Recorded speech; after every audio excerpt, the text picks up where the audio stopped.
G'day guys, and welcome back to the channel. In today's video, I'm going to be talking about launch monitors. I get a lot of questions every day asking me, what launch monitor should I get? Should I get the Mevo Plus over the iMini? Should I get the iMini over the GC3? Should I get the R10 or should I get the MLM2 Pro? I get so many questions, and ultimately, my opinion for my environment and what I use my launch monitor for is going to differ from person to person. It's going to differ from you. So for today's video, what I thought I'd do is share what I think you should consider before buying your launch monitor. So we're going to start with number one. Ultimately, your launch monitor purchase is going to come down to your budget. The budget is ultimately going to dictate what launch monitor you're going to get, because if budget wasn't an issue, everyone would have GC quads, everyone would have Unicore IXO2s, everyone would have, the top of the line launch monitors. Realistically though, that's obviously not going to happen because we have budgets, we have things that we need to pay for in life, and therefore we don't have an unlimited budget. So when you're going to purchase your launch monitor, the first thing you need to consider is your budget. That will narrow down that massive list of launch monitors to hopefully about 3 or 4. So from budget, that's the first thing I would consider. The next thing I would consider is how much space do I have? Do I have enough space to even have a radar-based launch monitor, or do I have a really short area? And is photometric-based launch monitors, are they pretty much going to be the only thing that's going to work in my environment? With radar-based launch monitors, you do need to have a fair bit of distance from ball to screen, and that distance differs depending on how quick you swing it, how quick the ball is traveling through the air. It's going to determine how many revolutions it can get to then be able to calculate spin. There's a big algorithm, and there's a lot of things that go into it. So space with a radar-based launch monitor indoors, you need a lot of space. If space is a premium, if you don't have a lot of space, then a photometric-based launch monitor is going to be the way to go. Now, for me personally, I always recommend photometric-based launch monitors if you are creating a home simulator. So if you're creating a home simulator and you want putting to be accurate, and you also want your short chips to be accurate, I personally think you can't beat a photometric-based system. However, let's talk about the steps. Number one is your budget. Number two, think about how much space you have, because that can narrow down that list as well. Number three on the list is what you actually want to use it for. So we've talked about budget, we've talked about how much space you have. Now, what do you actually want to use this launch monitor for? Is it going to be used indoors only for a home simulator, or are you going to use it indoors just to hit golf balls and practice full shots, and then you're going to take it outdoors half the time?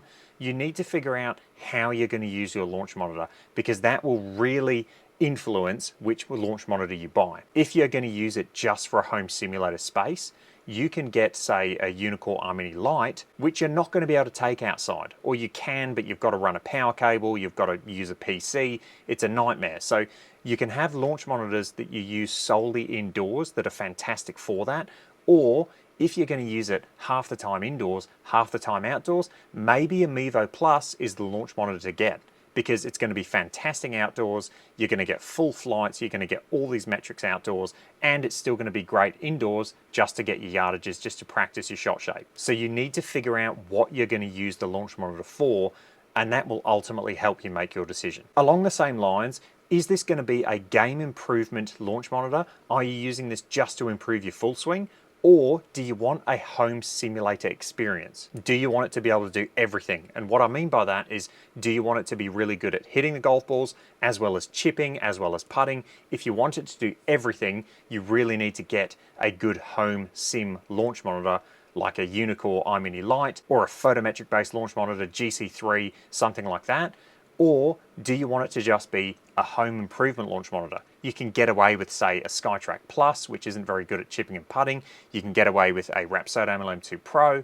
So you really need to figure out what you're buying this unit for. Okay, number 4, we're going to talk about handedness. And is this going to be used just for right-handers or just for left-handers? Or is it just for yourself, or are you going to have people over, and are they going to be right and left-handed players? So if you use something like a Unicore iMini Lite, a GC3, something that sits to the side, that's going to be a nightmare if you start getting left-handed golfers in your room. So that's where an overhead launch monitor like a Pro TVX, or something that sits behind like a MLM2 Pro, like a Mevo Plus, that is going to be a better option if you have right and left-handed golfers coming into your space and using your space. If it's just for yourself, then it doesn't really matter. You can get exactly what you want. And then finally, next up, we're going to talk accuracy. This is a big thing. So you can have two launch monitors like the Garmin R10 and the MLM2 Pro that are both fantastic. The Garmin R10 actually gives you a lot more metrics than the MLM2 Pro. However, accuracy. Let's talk about accuracy, because in my opinion, the MLM2 Pro is the budget king. It is far more accurate at spin axis, and that's because it uses these balls with the ball dots. You've got the RPT ball dots there, and so the MLM2 Pro is going to be far more accurate at shot shape than the Garmin R10. So if accuracy is really important to you, you need to consider that when purchasing your launch monitor. Launch monitors are getting better and better, and now a lot of them are getting so good and so accurate that it's hard to find a launch monitor that isn't. However, you need to consider and you need to do your research to make sure that the launch monitor you're buying is accurate. Okay, finally, let's talk about the features. So when I say features, I'm talking about, do you need to be able to do putting?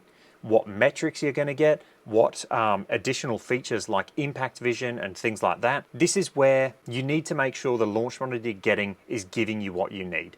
If you're a certain player who needs, like for instance, face to path, if you have to have that as a metric, then you need to make sure the launch monitor you're buying is going to give you that, because ultimately it's going to make you practice more, because you're going to feel like you're getting that quality feedback. So you've got to really think about the features you need and the features you want to have. For me personally, as long as the launch monitor gives me an accurate ball flight, I can kind of reverse engineer and figure out what I did in my swing. I just need the ball flight to be accurate. I think that is key. So as long as I have an accurate ball flight, I'm quite happy. Yes, it's nice to have all those extra metrics, but if you've got an accurate ball flight, you can figure out what you did in your swing. So that is buying a launch monitor. That's the buying guide. Those are the things you should be thinking about before purchasing your launch monitor. Again, it all comes down to that budget. So the good news is launch monitors are getting cheaper and cheaper.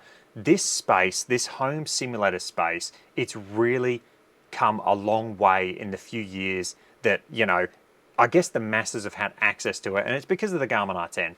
This space is moving rapidly, and I can't wait to see the new launch monitors that are going to come out in the future.